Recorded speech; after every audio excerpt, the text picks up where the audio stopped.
I'm Soledad O'Brien. Welcome to Matter of Fact.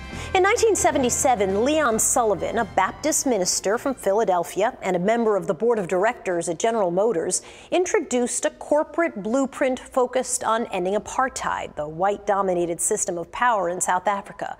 Sullivan called on American companies to pull their businesses and investment out of South Africa until meaningful democratic reforms were enacted. Facing U.S. government sanctions, corporate pressure, economic instability, and growing student protests, South Africa ended apartheid and began a new democratic era. Today, Sullivan's blueprint for corporate civil disobedience is being hailed as a way to tackle gun reform in America, at a time when it seems Congress is unable to act. Elizabeth Levy is a senior vice president at Trillium, a firm that bills itself as the oldest socially responsible investment firm in America. It's so nice to have you with us. Thank you very much. So how do you think about where you're investing your clients' money? Do they come to you and say, I'm not interested in this, or I don't want to be invested in this, make sure you don't put my money in that? We don't invest in companies that derive more than 10% of their sales from alcohol, tobacco, pornography, and weapons. 10% of their sales from weapons, we won't invest in that either.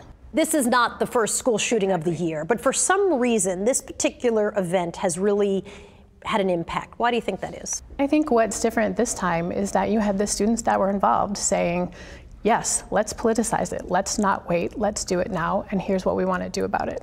And I think it's been a call to action to many Americans and our clients, investors, and not just our clients, investors across the country are starting to realize, hey, we're involved in this too. Are gun company stocks big? I mean, if you refuse to invest in those stocks, is that some huge impact upon? Absolutely not. Oh. There are 3 of them. Together, they're the size of the Cheesecake Factory.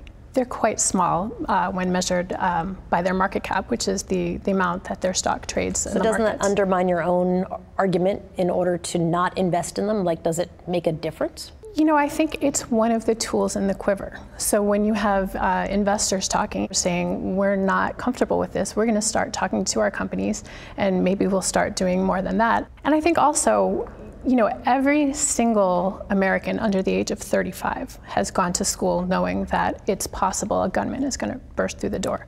Every single parent in America with a child younger than 35 has sent their kid to school knowing maybe this could happen.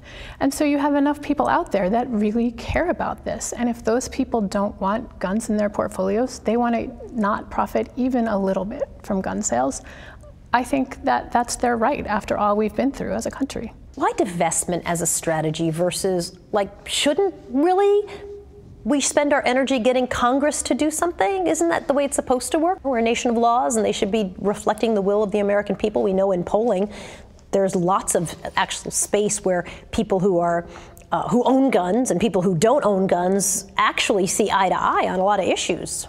Exactly. The fact that we're still talking about this one particular shooting more than 3 weeks after it happened, you know, our representatives, our government, they listen to the news. And so we see divestment as one of the tools that, you know, we need to bring pressure as consumers. You hear retailers saying, well, you know, we've decided we're going to stop selling these products.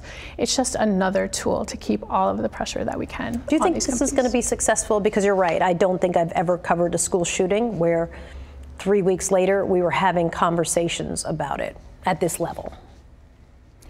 I really hope so. I have young children that I send to school every day, and I don't want to have to worry about what's going to happen to them when they go there. So I really hope that this time something changes. Elizabeth Levy from Trillium, it's nice to have you. Thank you. Thank you very much.